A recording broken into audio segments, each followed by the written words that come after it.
তামাৰহাটৰ হৰিপুৰ নতুন বজাৰত আৰক্ষীৰ অভিযানত কেমিকেল আৰু নট সদৃশ্য কাগজসহ দুজনক আটক গোবিন্দ বৰ্মন আৰু চন্দন ৰায় লগতে জব্দ AS-17 and 8712 নম্বৰৰ স্কুটি। হৃদযন্ত্ৰ দুজনৰ ঘৰ কোকৰাঝাৰ জিলাৰ গোসাইগাঁও থানাৰ অন্তৰ্গত সাপকাটা আৰু মাটিয়াপাৰাত।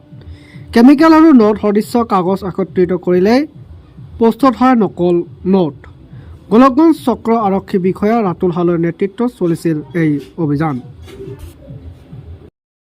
আজি সন্ধিয়া মানে দুজন ল'ৰা আহিলে, ল'ৰা দুজন আহিছিল। অহাৰ পিছত এজন ল'ৰা মোৰ দোকানৰ সন্মুখত ৰখি থৈ গ'ল আৰু এজন ল'ৰা বাইক লৈ গ'ল। আৰু কি ক'তবা গ'ল সেইটো মই নাজানো। ল'ৰা দুজন যে ক'ৰ পৰা যে আহিছে সেইটোও মই নাজানো।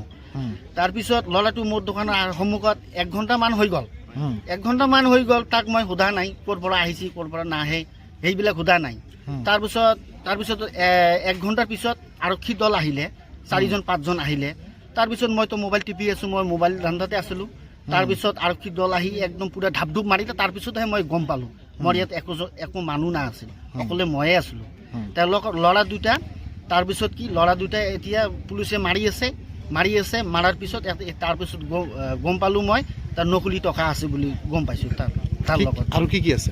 আৰু কেমিকেল আছিল আৰু নকলি টকা আছিল আৰু জেৰাক্সৰ কিবা ইনজেকশ্যন আছিল। আৰু কি ক'ত ল'ৰা দুটাৰ ঘৰ ক'ত? ল'ৰা দুটাৰ ঘৰ আছিল সাপকাটা বুলি কৈছিল। গোসাইগাঁও? হ্যাঁ, গোসাইগাঁও সাপকাটা। ল'ৰা দুটাৰ নাম এটা আছে নাম আছিল চন্দন আৰু এটা মানে কি নাম আছিল গোবিন্দ বৰ্মন আছিল। দুজন ল'ৰা। এতিয়া আৰক্ষী লৈ গ'ল? হ্যাঁ, আৰক্ষীয়ে এতিয়া থানা লৈ গ'ল। আৰক্ষী ক'ৰ পৰা আহিছে? গোলগঞ্জৰ পৰা আহিছে আৰক্ষী। তাৰপিছত আমাৰ থানা ফোন কৰি লৈ আহিলে গৰিপুৰ থানা। এতিয়া থানালৈ লৈ গ'ল ল'ৰা দুটা? থানা ল'ৰা দুটাক এতিয়া লৈ গ'ল। কিমান টকা আছিলে? তাৰ 5 লাখ টকা মান আছিলে নকলি টকা। হ'ব। কেমিকেল আছিল নেকি? কেমিকেল আছিল আৰু টকা আছিল।